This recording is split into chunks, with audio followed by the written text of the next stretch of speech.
everyone. Thank you so much for joining and welcome to our Building Your Brand Presence on social media. I hope you'll be able to learn a lot from this presentation, and most of all, I hope you'll enjoy. Before we get into it, hi, I'm Ella. I'm the social media manager for Women Who Drone. I started out as just an intern with Elena back in 2018. From there, I continued honing my skills in not only social, but also content creation. I have managed social for hotel brands, small boutiques, athleisure brands, and nonprofits, and of course, many others. I also graduated with a degree in entrepreneurship and content creation. Aside from social, I am also a certified drone pilot for Women Who Drone, and I freelance as a photographer. Now that you've gotten to know me, let's get into it. The topics we will be covering are strengthening your brand, the understanding your audience, the importance of analytics, breaking down platform algorithms, planning and creating content, and finally, community engagement. The first thing we'll be focusing on is strengthening your brand. Your brand is your identity on social. Establishing your identity and remaining consistent is key to growing a following that is loyal and engaged. Here are some questions that you can ask yourself to get a better perspective of what your social media identity should look like. The first, what drives you? Think about the bigger picture here. For example, the driving force for Women Who Drone is educating, empowering, and encouraging more women to join the UAV industry. But that's a bigger brand perspective, so let's make it more personal. A little while back, when I revamped my social presence, I understood that I cared a lot about the planet, and since the time I was little, I aspired to have a career one day that could help out the environment in some fashion. So that right there is my driving force. I want to educate people about the environment and inspire people to appreciate it more. The next question is, what is your passion? You may be thinking, well, isn't that the same question? But this is where you could say, I love drone photography or I love filmmaking. That's your passion because that's what you love to do on a day-to-day basis. The third question, and I promise the last loaded question, what value do you want to provide? What role do you want your social profile to play? Quite often, the best social profiles provide some sort of value, like career help, mental health awareness, fitness advice, and so on. Women Who Drone provides the value of providing as much free industry insight as possible, while also inspiring women by showcasing their work and their stories. We can take that and bring it down to a more personal level. Maybe you love photographing the country you live in or the places you've traveled to. So you can take that and show people what those places are all about and how they can enjoy it best. There's always something that you know and understand very well that someone else may not. Last question. How do you want to provide that value? If you want to provide a form of education, you can share tips through videos, blog style captions, or branded stories.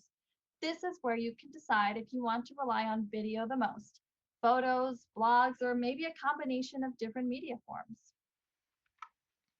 So you've figured out who you are and the role you play. Let's get into social. The first part of social strategy we will be breaking down is analytics. It is very important to understand what the terminology means and how you can use them to improve your strategy and your content. Let's start with impressions. This is the total number of times your post showed up. However, just because it showed up doesn't mean it was seen by an individual. The next is reach. This is where you can find the number of unique accounts that did see your post. Then we have interactions and your engagement rate. Interactions show the number of actions taken on a post.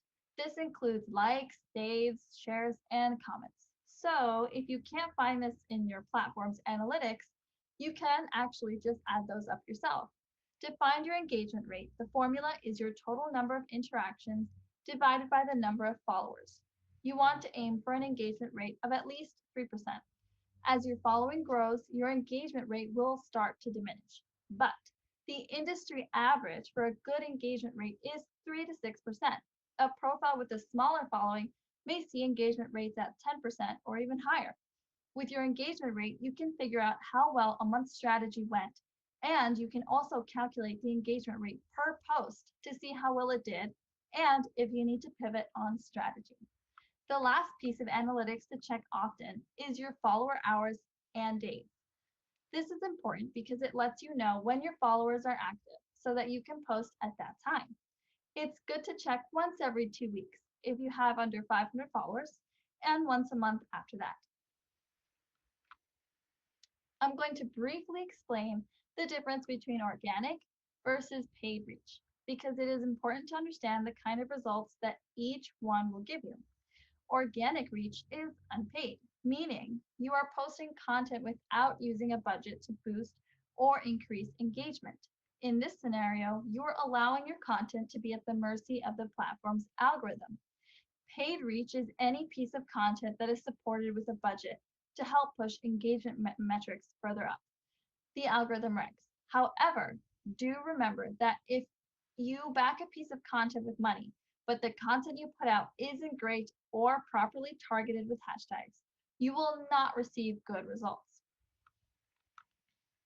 Next, we have another kind of analytics that we should be looking out for, and that's hashtags. Let's go over a couple of do's and don'ts to get started. Do use relevant and specific hashtags.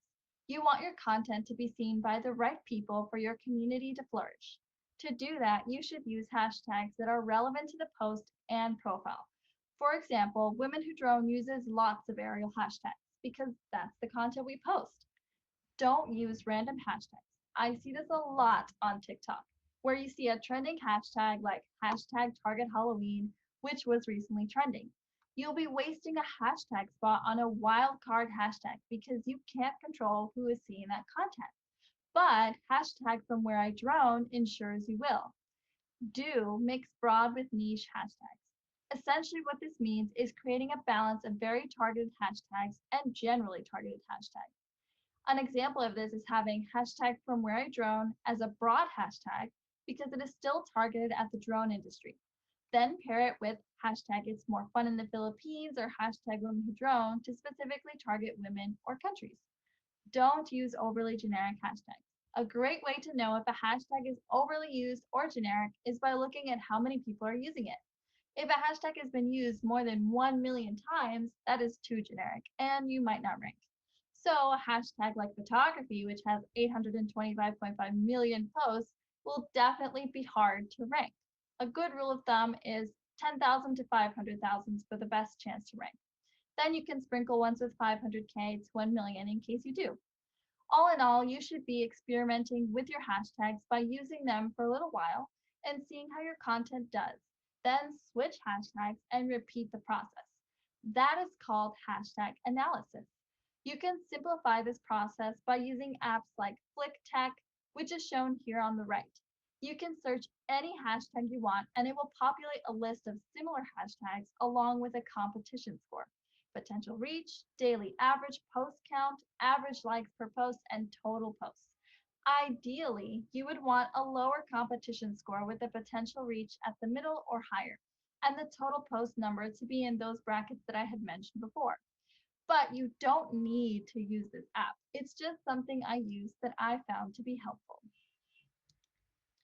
Next, we will be looking at the differences between the Instagram, Facebook, TikTok, LinkedIn, and Twitter platforms. There are aspects that may overlap on multiple platforms, but it is best to always keep tabs on algorithm updates to ensure your strategy is always optimal. A great way to do this is simply by following the social profiles of each of these platforms you plan to use. On Instagram, the keys are, firstly, keep your posts consistent and make sure you're using follower analytics to time your posts for the best reach. Incorporate reels and carousels into your content mix. Instagram loves it when you use many of its features.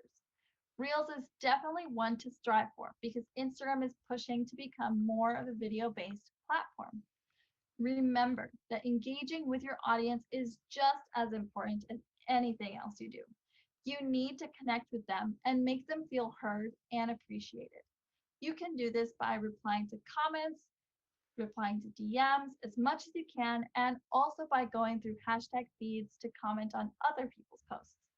And you never know what connections you might make. An opportunity might come from it. Lastly, do not forget to show your lovely self once in a while. That human aspect does really well. Definitely try to include yourself in the feed, but you can also provide that human connection by using stories and lives. Next, we have Facebook. Facebook's algorithm is all about relationships and community. So it's very important to build connections with each person in your audience. That's replying to comments and DMs as well as interacting with their content. Keep it casual, so you can post only a handful of times throughout the week.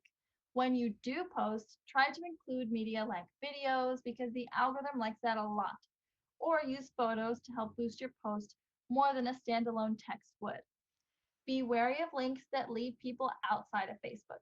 The algorithm hates that, so it might not do very well. As with Instagram, post when your audience is active by checking analytics. Lastly, you can skip the algorithm altogether by posting stories to Facebook. Stories don't get affected by the algorithm, and quite literally, they float above all the content on Facebook. Now, let's talk about Twitter. This is a great space for casual conversation and opinion exchange. So, when you post, make sure to keep it casual and conversational, just like you would with a friend. There's really no limit here, so post as often as you like. The more the better. And of course, post during peak hours. You can add photos, videos, or GIFs for an extra boost in reach. Adding questions or engagement boosters like polls to foster conversation in your comment section. Then top it off with two, but no more than three, relevant hashtags. Here are two examples from Women Who Drones Twitter that take these rules into consideration. Both are asking the audience for their input, and one of them has a GIF to spice it up. The first one talks about editing preferences, which got a few responses, and the second one was referring to a current event about a big platform update over on Instagram. LinkedIn is another great platform that you can use for connecting with other professionals within your industry. So, if you want to develop your connections and possibly find some opportunities, make sure you are posting industry related topics. For example, if you have a cool new project you're working on, this is a great platform to share that. You can encourage exchanges of opinion or insight by raising awareness of problems or successes you've seen within your industry or your own career. That could be sharing advice or asking for input. Another crucial part is to stay relevant. Take part in conversations and news topics going on at the time. For example, if a new drone comes out and you think it was a total letdown, that would be a relevant post and it definitely sparks conversation. Stay niche by not mixing too many industries within your content, because then people might find your profile a bit confusing or possibly unappealing. And of course, post at peak engagement times. The examples on the side here both have visuals to go along with the caption. The one on the top was addressing a relevant topic about the UAV industry, and the bottom was getting insight from the reader about their career to connect with the audience on a deeper level. Now let's get into the newest platform, TikTok. Currently, TikTok might be the best platform for organic reach. It is also a platform that seems to value its creators a lot more than Facebook and Instagram. So it is definitely a platform worth adding a profile. If you want to win with the algorithm here, these are the keys. Your captions should be brief, like half a sentence. 7 to 15 seconds will have the best retention. 1 minute to 3 minutes is allowed, but people tend to swipe before that video is over, so definitely stray away from 3 minutes and take the opportunity to have a video with several parts so that the viewer is forced to go check out your profile. Next is to use trending sounds. You can find these sounds either by scrolling through TikTok and saving sounds that pop up often, or looking for sounds that have the little TikTok symbol next to it. That symbol is an indicator that it is trending. Just like I mentioned before, your hashtags should be targeted. And don't use random ones like FYP. Lastly, post as often as you can. And right after you post, close the app. TikTok wants you to stay on the app. So if you leave it, it will try to give you as many notifications as possible. And it will do that by pushing your video out more. Now we understand how the platforms work. Let's dive into creating our content. First, you need to make sure you understand your target market. You and your audience should have common ground with passions overlapping in some areas. If you're trying to connect with photographers, but you're posting about yesterday's Formula One race results, you'll probably attract the wrong followers on that post. For a story, that's okay though. 2. What other creators do they follow and interact with? Follow those creators, analyze their content, and learn what makes them special and how they achieve social media success. 3. Engage with your audience and the content within your niche. The best way to know what's trending is by actively participating. Okay, so now you know what your audience wants, it's time to plan. Dedicate time in your schedule to think about what kind of content you want to post or trends you'd like to participate in. Organize those ideas and develop a game plan. Ideally, you should be planning your shoots. That could be saving photo inspiration and creating a shot list for when you go out to shoot. And you can do the same thing when you're creating videos. Save trending videos and keep checking for new trends to incorporate that into your content. A great way to get all of your content organized is by creating a content calendar, where you can organize your social posting schedule by day to help you keep track of what's coming up next. If you are unsure about how to create a calendar, make sure to use the content planning template that you will be receiving at the end of the workshop.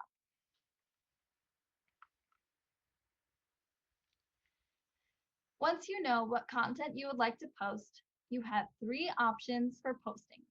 The first is manually through the app on your phone. The second is through an app called Later. This program allows you to upload all of your content at once and schedule it out.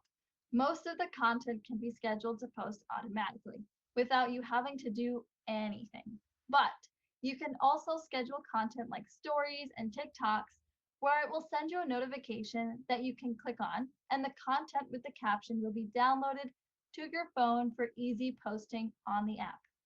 It also allows for visual planning on Instagram, which is great because you can ensure your feed will look bomb as a whole. Best of all, they have a free version. The third option is the platform's own Creator Studio. Most platforms have some form of this, but for today, the example shown here is for Facebook and Instagram. It is completely free with basic analytics, and you can schedule your content to post automatically, which is the most important part. Last but not least is community management. To properly engage in your industry, start off by scrolling through relevant hashtag feeds and the tag section of popular profiles. Leave some likes and supportive comments. Then go to your profile and reply to comments on your own posts and, of course, your DMs. Lastly, as you scroll through your home feed, leave comments and likes on that as well. If you would like to take it a step further, you can use the $80 method. This method was developed by the influencer and entrepreneur Gary Vee. It entails leaving your 2 cents or a comment on 90 posts every day. Many people find a lot of growth on their profile with this method. And if you want to track your progress, you can use the $80 website for free to compare your analytics with your engagement progress and keep a record of how many comments you've done in total. All right, some final thoughts to wrap up for you to remember.